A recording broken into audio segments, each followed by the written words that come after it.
Good morning, good afternoon, or good evening to everyone. Whenever you are watching this or wherever you are in the world, this is Apo Adman of Luntiang Agama Natural Divine Action of Healing, and I am here to talk about prayer. Many people want to dismiss prayer right now because they said the action is needed in order to solve the problem of the world. Indeed, we the action or work is important and necessary in manifesting things because our prayer also requires our actions. But never dismiss the power of prayer and don't underestimate it. Why? Why I said so, no? So for me, right now, what I'm doing is speaking or talking or communication. And in my communication, it requires me to speak in English. It needs intellectual pursuit so that my messages could be delivered and you could understand. And it depends upon that person if my messages or these words that I'm saying will be understandable, because there are some people who are not able to understand English, so there is a limitation there. The reason why we communicate, we are touching the mind of the person, no, the individual's person, and it will be filtered out in the mind on what they want to understand or what they want to hear.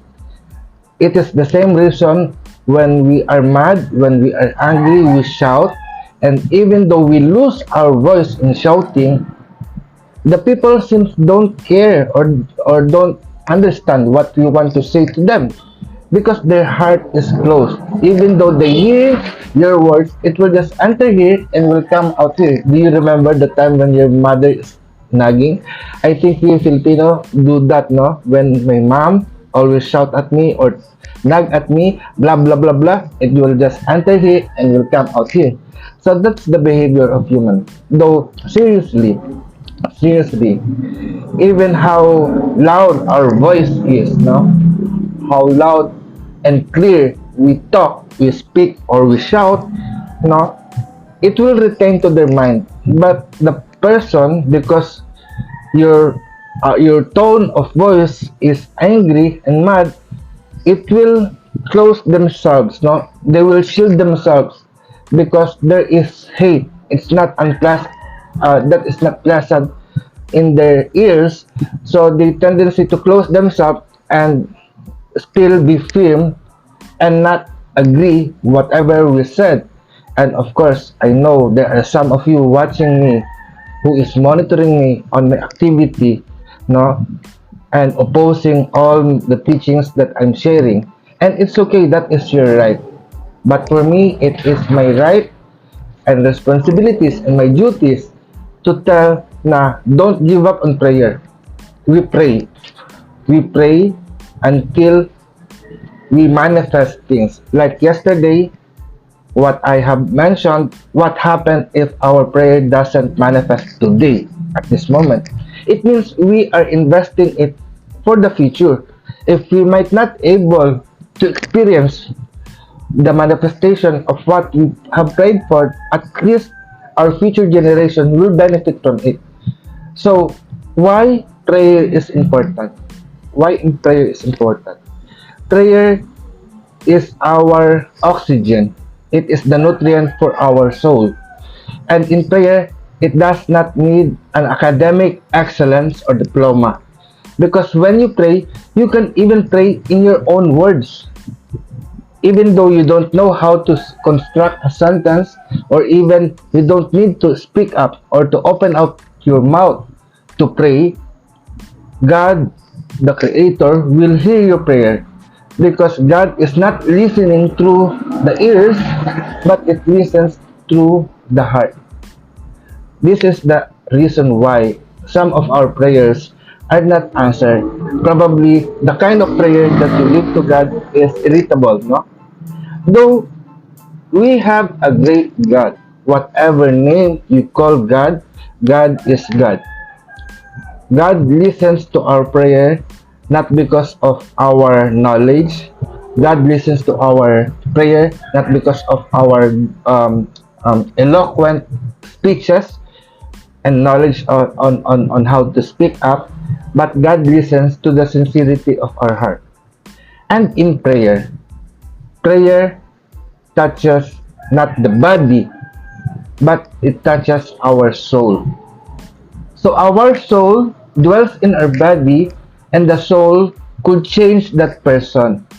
So this is the important tool that I am sharing to the world. That's why we never give up on prayer. And especially at times like this, we need to cling more on prayer to change the world. Because we could not change the world if we could not change ourselves.